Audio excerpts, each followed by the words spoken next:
Bonjour à tous, comme l'a dit Bruno, donc c'est une présentation de l'équipe Exposome Hérédité, Cancer et Santé, et on a choisi de vous parler de pharmacoépidémiologie dans la cohorte 3e.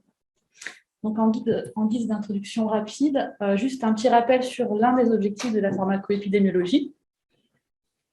Il s'agit de compléter les informations issues des essais cliniques réalisés pour l'obtention de l'AMM. Donc une fois le médicament mis sur le marché, les études pharmacoépidémiologiques vont permettre d'apporter des informations sur les effets des médicaments en vie réelle, entre guillemets, c'est-à-dire généralement dans des populations plus larges que celles sur lesquelles il a été initialement testé, ou avec des modalités de traitement différents.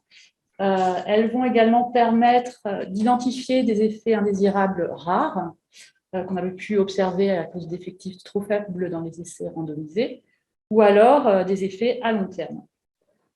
Donc, typiquement, l'influence de la prise chronique d'un médicament sur le risque de cancer est généralement non mesurable dans les essais cliniques à cause justement de suivis trop courts ou d'effectifs insuffisants. Et donc là, la pharmacoépidémiologie a toute son importance. Alors, de quelles données dispose-t-on dans E3N pour réaliser de telles études? Alors, tout d'abord, E3N, c'est une cohorte d'environ 100 000 femmes affiliées à la Mutuelle Générale de l'Éducation nationale. Elles sont nées entre 1925 et 1950. Elles sont suivies depuis 1990 par des auto-questionnaires qui leur sont envoyés tous les 2-3 ans environ et qui les interrogent sur de nombreux paramètres, comme on peut le voir ici. Donc, on a notamment des informations mises à jour sur la consommation de tabac, sur le poids, sur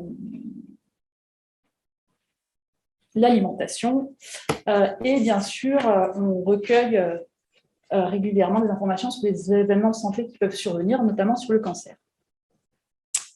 Par ailleurs, la MGEN nous fournit depuis 2004 pour toutes les femmes de la cohorte des données détaillées sur les remboursements de soins dont elles ont bénéficié.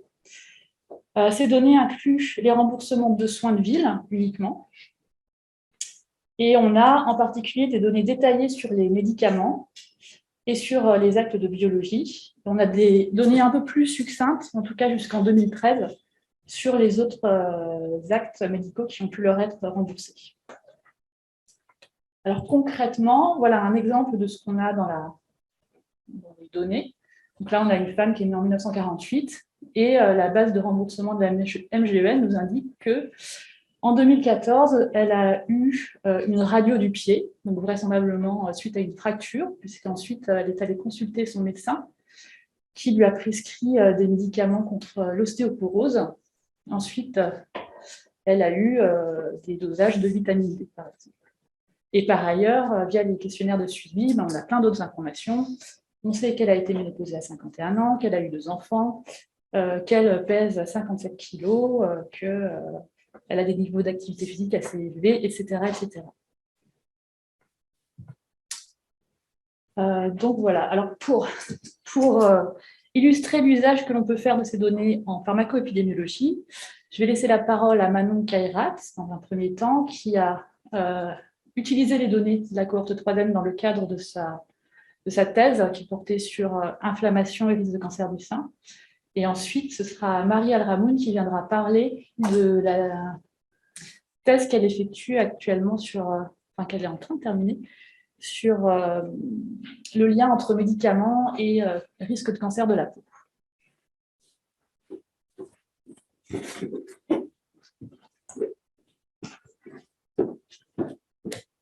Bonjour.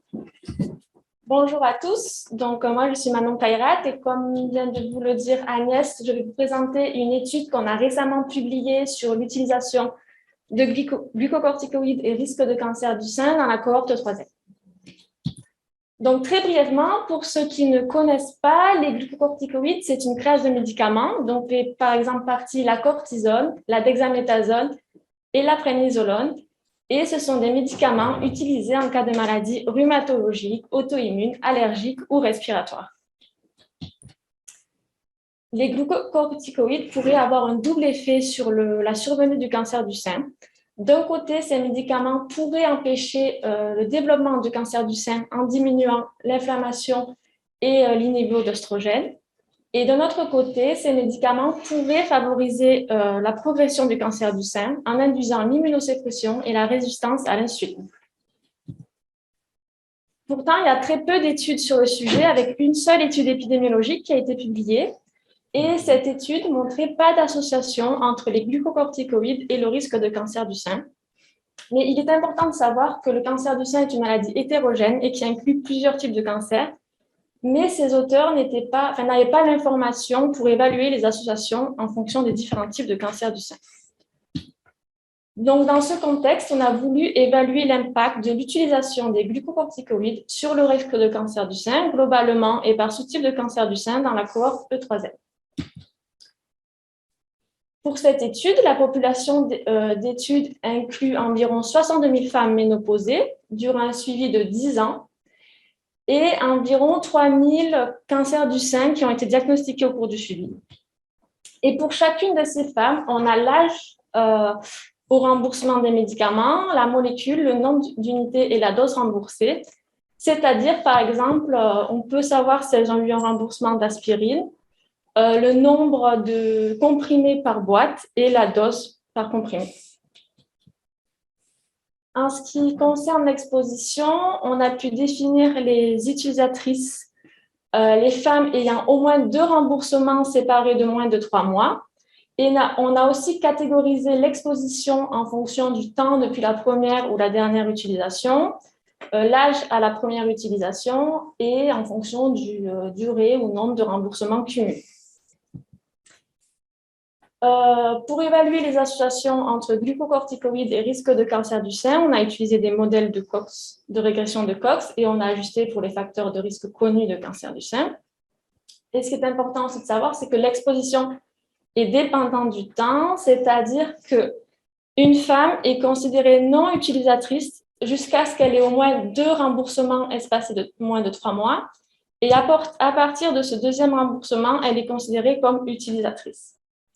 Et on peut voir dans cet exemple qu'à la fin du suivi, cette femme est exposée à 5 remboursements.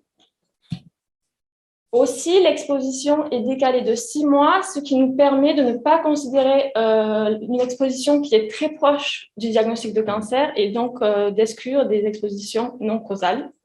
Et dans l'exemple que j'ai mis ici, on peut voir que durant tout le suivi, la femme est considérée comme non utilisatrice. Donc, on peut passer maintenant aux résultats. Donc, voici les associations entre glucocorticoïdes et risque de cancer du sein.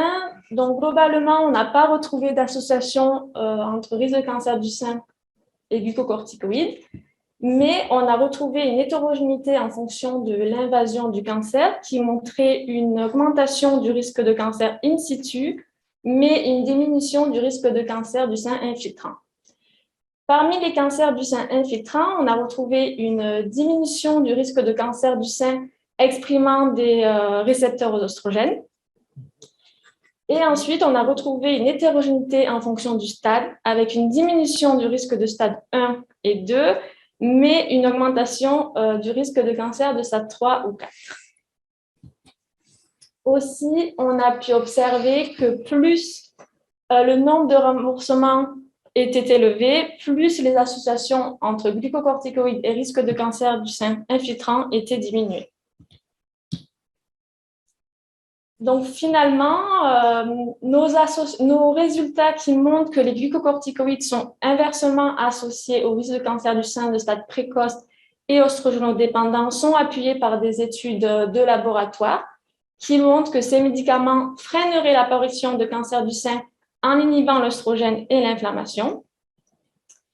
Et aussi, nos résultats qui montrent une association positive entre ces médicaments et le risque de cancer du sein de stade avancé sont aussi appuyés par des études de laboratoire qui montrent que les glucocorticoïdes pourraient favoriser l'immunosuppression et aussi donc la diffusion de cellules cancéreuses et l'apparition de métastases. Par contre, l'augmentation du risque de cancer in situ avec la prise de glucocorticoïdes est plus difficile à expliquer, mais une hypothèse serait que ces médicaments pourraient freiner la progression de cancer du sein in situ en cancer du sein infiltrant. Ils pourraient garder les cellules cancéreuses localisées in situ. Mais en cas de cancer déjà présent, les glucocorticoïdes pourraient favoriser l'apparition de métastases. Et on ne le voit pas trop bien sur l'écran, mais il y a vraiment plusieurs études expérimentales récentes qui commencent vraiment à noter l'apparition de métastases avec les glucocorticoïdes. Mais bien évidemment, notre interprétation est assez spéculative puisqu'il n'y a aucune étude antérieure qui a évalué ce potentiel double effet des glucocorticoïdes en fonction du stade du stade de la tumeur. Et quelque chose aussi que j'aimerais mentionner, c'est qu'il y a très peu d'études sur l'impact des glucocorticoïdes chez les patientes atteintes de cancer du sein. Et si les glucocorticoïdes augmentent le risque de métastase, ça serait bien de le savoir. Et donc, on a besoin d'études supplémentaires. Donc, merci beaucoup et je vais laisser la parole à Marie.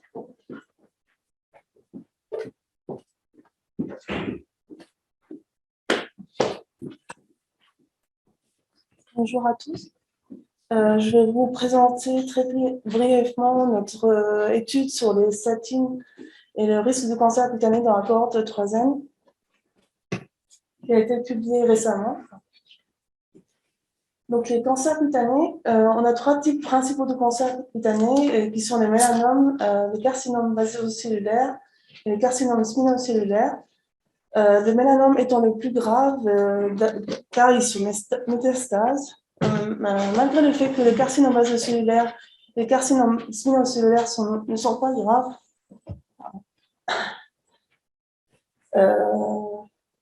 Ils sont quand même, leur traitement représente quand même un grand impact sur la qualité de vie des patients et représente un coût considérable pour la société. On a les facteurs de risque connus de cancer cutané sont la pigmentation claire, les antécédents familiaux de cancer cutané, l'exposition aux UV et le nombre de grains de beauté. On a d'autres facteurs qui sont le rôle potentiel d'autres facteurs qui sont étudiés sur le développement de cancer cutané. Et parmi eux, on a les médicaments qui sont étudiés, le rôle des médicaments qui peuvent avoir un rôle sur le développement des cancers cutanés à travers l'inflammation de différents mécanismes, dont l'inflammation ou la photosensibilisation.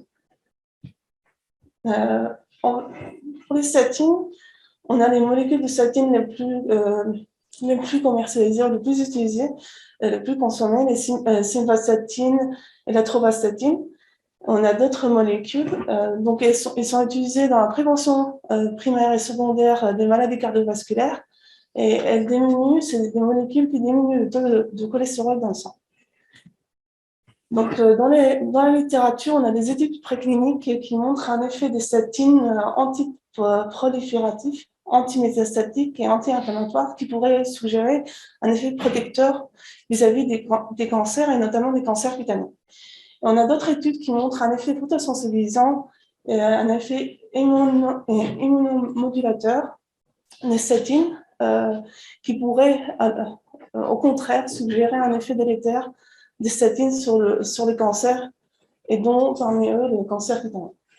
On a parmi les études observationnelles qui ont étudié les relations entre statines et cancers cutanés, on a peu d'études, elles sont peu nombreuses, et elles ont des résultats contradictoires, et leur principale limite était de manque de données sur le profil pigmentaire, l'exposition solaire, et donc aucune étude n'a testé l'effet modificateur potentiel de l'exposition solaire ou du profil pigmentaire.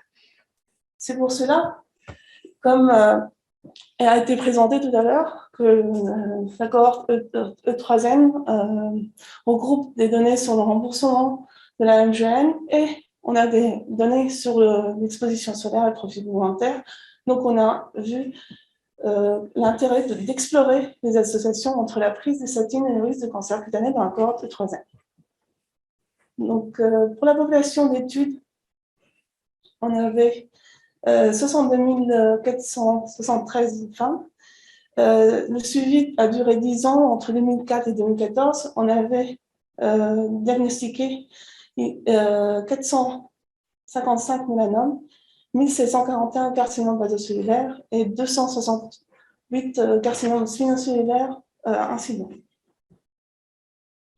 Pour la méthode, je ne vais pas redire. En fait, c'est la même méthode que Manon vient de présenter précédemment. Pour les résultats très brièvement, les résultats principaux, on n'a pas trouvé d'association entre la prise de statine et le risque du mélanome ou de carcinome spinocellulaire. En revanche, on a retrouvé une association inverse entre la prise de statine et le carcinome basocellulaire. Ce sont les résultats d'un modèle sur un modèle ajusté sur les facteurs de risque connus des cancers cutanés. On a testé donc, comme j'ai dit précédemment, on avait des données sur le profil pigmentaire et l'exposition solaire. Donc on a fait des tests d'interaction et on a retrouvé un risque plus élevé de mélanome chez les femmes exposées aux statines ayant une peau claire ou laiteuse, et aussi un risque plus élevé de mélanome chez les femmes exposées aux statines ayant une exposition solaire résidentielle plus élevée. Donc, en fait, ce n'est pas une discussion, c'est plutôt une conclusion des résultats et une petite discussion. Donc, la diminution, le risque plus faible de carcinome basocellulaire chez les femmes exposées aux statines est peut-être dû à l'inhibition de la signalisation de la protéine SMUC9, en fait, et l'augmentation, je veux dire, le risque le plus élevé de mélanome chez les femmes exposées aux statines lorsqu'ils étaient exposés à des rayons solaires plus élevés ou avaient une peau plus claire, est principalement potentiellement dû à un effet photosensibilisant retrouvé des statines. Donc, si d'autres études confirment ces résultats, il serait important de rajouter des recommandations de protection solaire pour les femmes consommant des statines. Merci, je laisse la parole à...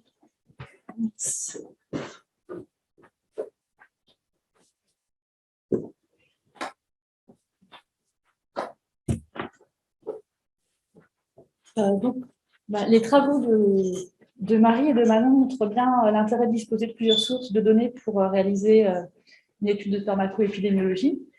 On avait la chance de disposer d'une part d'une base de remboursement de médicaments, ce qui a permis d'identifier et de caractériser de façon vraiment précise les expositions médicamenteuses. Par ailleurs, on avait les données auto-rapportées par les participantes, ce qui nous a permis de prendre en compte des facteurs de confusion potentiels qui, généralement, ne sont pas disponibles dans les bases de données médico-administratives, comme l'indice de masse corporelle, le nombre d'enfants ou donc le phototype cutané. Et puis, ces données autodéclarées ont également été centrales dans le travail de Marie, parce que ça lui a permis d'explorer l'hypothèse que les propriétés photosensibilisantes des statines pouvaient avoir un impact à long terme sur le risque de cancer cutané, donc en estimant, comme on l'a vu, les relations selon les différents phototypes cutanés ou selon l'exposition solaire. Et puis, une autre force de l'étude, c'est que dans l'équipe, les cas de cancer sont d'abord auto-rapportés par les participantes et puis ils sont documentés, validés et codés, ce qui a permis ici de réaliser des analyses en fonction des différents sous-types de cancer, du sein et cancer cutané. Et on a vu que les relations avec les médicaments étaient différentes en fonction de ces différents sous-types. Donc ça apporte des informations très intéressantes. Et je voulais terminer cette présentation en citant quelques projets de pharmacoépidémiologie qui sont en cours à partir des données de la cohorte 3N. Donc, il y a plusieurs objectifs possibles. Ça peut être d'étudier donc, les effets de médicaments largement utilisés sur le risque de maladies chroniques. Et il peut également s'agir d'études réalisées dans une optique de drug repurposing, c'est-à-dire d'identification de médicaments qui pourraient avoir un effet curatif sur une autre pathologie que celle pour laquelle ils sont indiqués. Donc, on a en ce moment un projet sur les traitements hormonaux de la ménopause en lien avec le risque de cancer de l'ovaire, en collaboration avec le Centre international de recherche sur le cancer. Donc, Marie a étudié d'autres expositions médicamenteuses en lien avec le risque de cancer de la peau dans le cadre de sa thèse. Donc, il y a les antihypertenseurs et les anti-inflammatoires non stéroïdiens. On a une collaboration avec l'équipe Mood sur dépression, antidépresseurs et risque de cancer du sein.